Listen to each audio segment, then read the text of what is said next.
Hello students, आज इस video में हम चैप्टर 11 क्षेत्र मिति प्रश्नावली 11.1 से क्वेश्चन नंबर 3 और 4 सोल्व करेंगे। तो क्वेश्चन नंबर 3 देखिए, जैसा कि आरेख में दर्शाया गया है, एक बगीचे का आकार मध्य में आयताकार है और किनारों पर अर्धवृत्त के रूप में है। इस बगीचे का परिमाप और क्षेत्रफल ज्ञात कीजिए।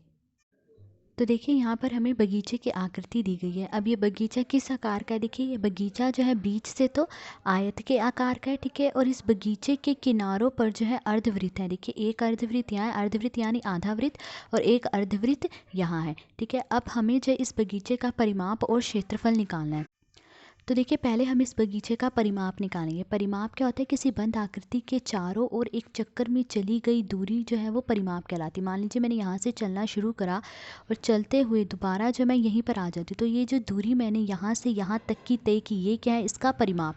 तो अब हमें इस बगीचे का परिमाप निकालना है। तो परिमाप कैसे निकालेंगे? देखिए ये दो तो आयत की लंबाई हो गई, ठीक है।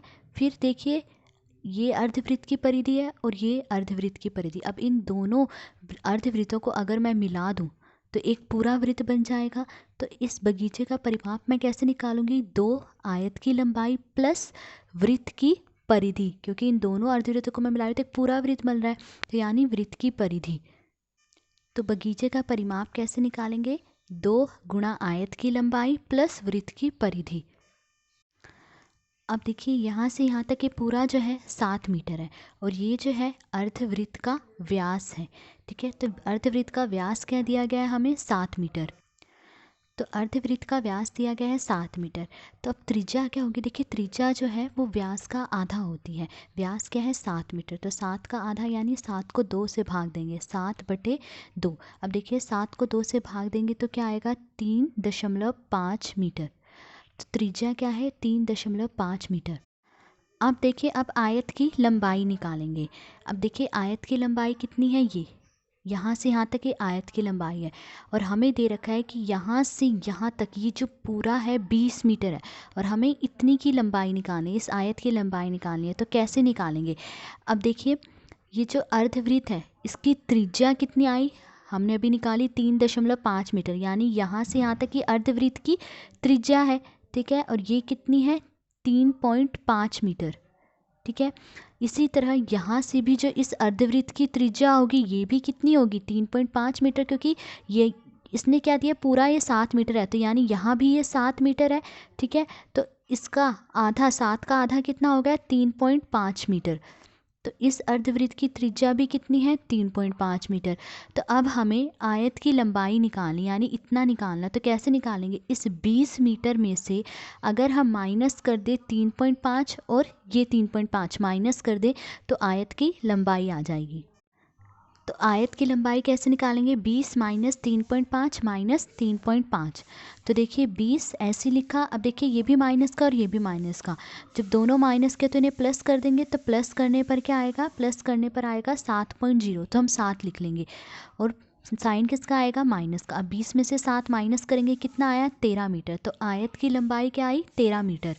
तो अब देखिए अब हम क्या निकाल रहे हैं? बगीचे का परिमाप। तो बगीचे का परिमाप कैसे निकालेंगे? 2 गुणा आयत की लंबाई, ये 2 आयत की लंबाई ना, तो 2 गुणा आयत की लंबाई प्लस वृत्त की परिधि, क्योंकि इन दो अर्धवृत्तों को मैं मिला दूं तो एक पूरा वृत्त बन जाएगा। तो बगीचे का परिमाप कैसे निकालेंगे? 2 गुणा आयत की लंबाई प्लस वृत्त की परिधि। तो 2 गुणा आयत की लंबाई क्या आई? 13 मीटर, ठीक है, प्लस वृत्त की परिधि। वृत्त की परिधि निकालने का फॉर्मूला क्या है? 2πr। तो देखिए 2 को 13 से गुणा करेंगे, क्या आएगा? 26। फिर प्लस 2 पाई का मान हम क्या ले रहे हैं? 22/7, क्योंकि पाई का मान नहीं दिया तो हम 22/7 ले लेंगे, गुणा आर। आर यानी त्रिज्या। तो देखिए त्रिज्या क्या आई है? 3.5 मीटर, पर हम जो है त्रिज्या 7/2 ले लेंगे, क्योंकि इससे जो है सोल्व करना आसान हो जाएगा। तो त्रिज्या हम ले रहे हैं 7/2। तो त्रिज्या है 7/2। 7 एकम 7, 7 एकम 7, 2 और 2 ये दोनों 2 से कट रहे हैं, 2 एकम 2, 2 एकम 2। तो क्या आया? 26 प्लस 22। तो 26 में 22 प्लस करेंगे, कितना आएगा? 48 मीटर। तो बगीचे का परिमाप क्या आया? 48 मीटर। अब हम बगीचे का क्षेत्रफल निकालेंगे। तो अब देखिए हमें इस बगीचे का क्षेत्रफल निकालना है। तो कैसे निकालेंगे? देखिए ये क्या है? आयत, ठीक है। तो आयत का क्षेत्रफल प्लस 2 अर्धवृत्तों का क्षेत्रफल। अब इन दो अर्धवृत्तों को अगर मैं मिला दूं तो ये एक पूरा वृत्त बन जाएगा। तो इस बगीचे का क्षेत्रफल हम कैसे निकालेंगे? आयत का क्षेत्रफल प्लस वृत्त का क्षेत्रफल, क्योंकि इन दो अर्धवृत्तों को अगर मैं मिला रही हूँ तो एक पूरा वृत्त बन रहा है। ठीक है, तो बगीचे का क्षेत्रफल निकालने वास्ते मैं क्या करूँगी? आयत का क्षेत्रफल प्लस वृत्त का क्षेत्रफल।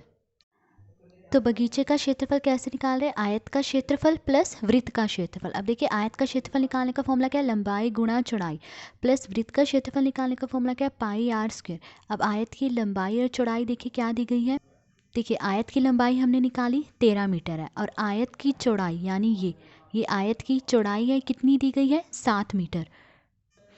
तो लंबाई दी गई है 13 मीटर गुणा चौड़ाई दी गई है 7 मीटर, फिर प्लस पाई का मान 22/7, फिर आर स्क्वायर यानी आर 2 बार गुणा हो रहा है, और आर क्या है? 3.5, पर हम 7/2 ले लेंगे क्योंकि इससे सोल्व करना आसान हो जाएगा। तो आर हम ले रहे हैं 7/2, तो आर हम ले रहे हैं 7/2। तो यहाँ आर स्क्वायर का मतलब आर 2 बार गुणा हो रहा है, यानी 7/2 जो है 2 बार गुणा हो रहा है, तो 7/2 गुणा 7/2। अब देखिए 7 और 7 दोनों 7 से कट रहे हैं, 7 एकम 7, 7 एकम 7, और 2 और 22 से दोनों 2 से कट रहे हैं, 2 एकम 2, 2 एकम 2, 2 एकम 2। अब देखिए 11 और 2 किसी एक संख्या से नहीं कटते, और ना ही 7 और 2 किसी एक संख्या से कटते हैं। अब 13 को 7 से गुणा करेंगे क्या आएगा? 13 सत्ते 91, फिर प्लस अब 11 को 7 से गुणा करेंगे क्या आएगा? 11 सत्ते 77, और बटे में क्या है? 2। अब देखिए 91 को ऐसे ही रहने देंगे, फिर प्लस अब 77 को 2 से भाग दे दीजिए। तो देखिए 77 को 2 से भाग देने तो 2 तिये 6, 7 में से 6 माइनस करेंगे 1, ऊपर से 7 तारा, 2 अट्ठे 16, 7 में से 6 माइनस करा 1, फिर दशमलव लगा के एक जीरो लिख लिया, यहाँ दशमलव आ जाएगी, ऊपर से जीरो तारा, 2 पंजे 10, तो भाग देने पर क्या आ रहा है? 38.5, 38.5। अब 91 में प्लस कर लीजिए 38.5, तो देखिए इन दोनों को प्लस करना है, तो 91। ठीक है, अब यहाँ देखिए दशमलव के बाद जो है एक अंक है, तो यहाँ 91 में भी हम दशमलव लगा के एक जीरो लिख लेंगे। दशमलव के बाद हम जितने मर्जी जीरो लगा सकते हैं, क्योंकि यहाँ दशमलव के बाद एक अंक है, तो मैंने दशमलव के बाद जीरो लिख लिया। अब दशमलव के नीचे दशमलव, दशमलव से पहले क्या है? 38, और दशमलव के बाद क्या है? 5। अब इन्हें प्लस कर लीजिए, 0 + 5 5, फिर दशमलव के नीचे दशमलव, 1 + 8 9, 9 + 3 12, तो क्या है? 129.5। तो बगीचे का क्षेत्रफल क्या आया? 129.5 मीटर स्क्वायर। तो हमें इसमें बगीचे का परिमाप और क्षेत्रफल निकालना था, तो वो हमने निकाल दिया। अब क्वेश्चन नंबर 4 देखिए, फर्श बनाने के लिए उपयोग की जाने वाली एक टाइल का आकार समांतर चतुर्भुज का है, जिसका आधार 24 सेंटीमीटर और संगत ऊंचाई 10 सेंटीमीटर है। 1080 वर्ग मीटर क्षेत्रफल के एक फर्श को ढकने के लिए ऐसी कितनी टाइलों की आवश्यकता है? तो देखिए मान लीजिए ये एक फ़र्श है जिसका क्षेत्रफल क्या है? 1080 वर्ग मीटर। अब कहा गया कि इस फर्श को जो है टाइलों से ढकना है, यानी इस फर्श पर जो है हमें टाइलें लगानी है, और जो टाइल है उनका आकार कैसा है? समांतर चतुर्भुज, यानी जो टाइल है वो समांतर चतुर्भुज के आकार की है, इस तरह से, जिनका आधार 24 सेंटीमीटर है और ऊंचाई जो है वो 10 सेंटीमीटर है। अब पूछा गया है कि इस फर्श को ढकने के लिए ऐसी कितनी टाइलों की आवश्यकता होगी, यानी इस फर्श को ढकने के लिए हमें ऐसी कितनी टाइलें चाहिए होंगी। तो हमें यहाँ पर इन टाइलों की संख्या बतानी है जो कि इस फर्श को ढकने के लिए चाहिए होंगी। तो कैसे पता करेंगे? हम क्या करेंगे, इस फर्श के क्षेत्रफल को अगर भाग दे दें एक टाइल के क्षेत्रफल में से, तो टाइलों की संख्या आ जाएगी। तो देखिए सबसे पहले हम एक टाइल का क्षेत्रफल निकालेंगे। तो देखिए एक टाइल का आधार दिया गया है 24 सेंटीमीटर, एक टाइल की संगत ऊंचाई दी गई है 10 सेंटीमीटर, तो एक टाइल का क्षेत्रफल निकालना है। तो देखिए टाइल किस आकार के? समांतर चतुर्भुज के आकार के। समांतर चतुर्भुज का क्षेत्रफल निकालने का फॉर्मूला है आधार गुणा ऊंचाई। तो आधार क्या दिया गया है? 24 सेंटीमीटर, तो 24 सेंटीमीटर गुणा ऊंचाई दी गई है 10 सेंटीमीटर।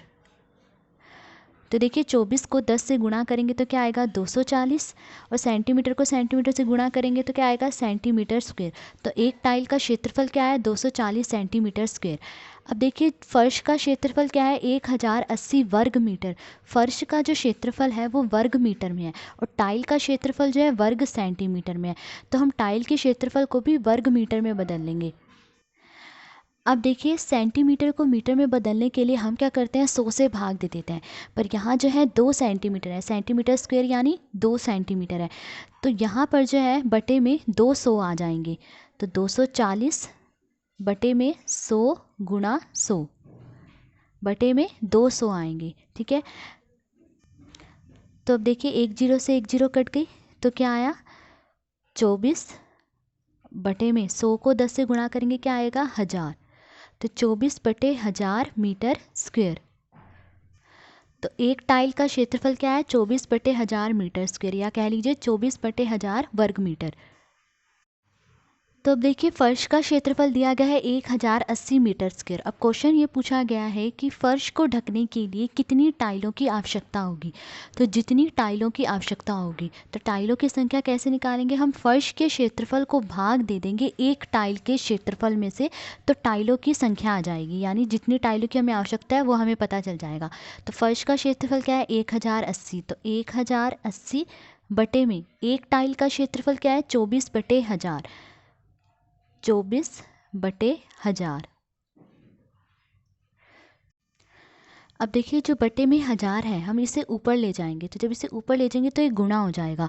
तो 1080, ये जो 1000 है हम इसे ऊपर ले जा रहे हैं तो ये गुणा हो जाएगा, गुणा 1000 और बटे में क्या है 24।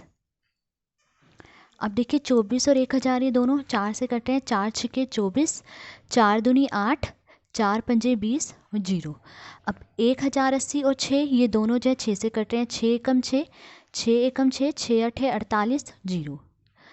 तो अब 180 और 250 को गुणा करेंगे, तो थोड़े समय के लिए इन जीरो को भूल जाइए। तो ये 18 है और ये 25, ठीक है, 18 को 25 से गुणा करेंगे तो क्या आएगा 450 आएगा, और ये 2 जीरो भी लिख लेंगे 1 2, तो कितना आया 45,000 टाइलें। तो यानी उस फर्श को ढकने के लिए हमें कितनी टाइलों की आवश्यकता होगी 45,000 टाइलों की आवश्यकता होगी। तो ये था क्वेश्चन नंबर 4। आज इस वीडियो में हमने क्वेश्चन नंबर 3 और 4 सोल्व करा। अगर आपको वीडियो पसंद आई हो तो please like share and subscribe. Thank you.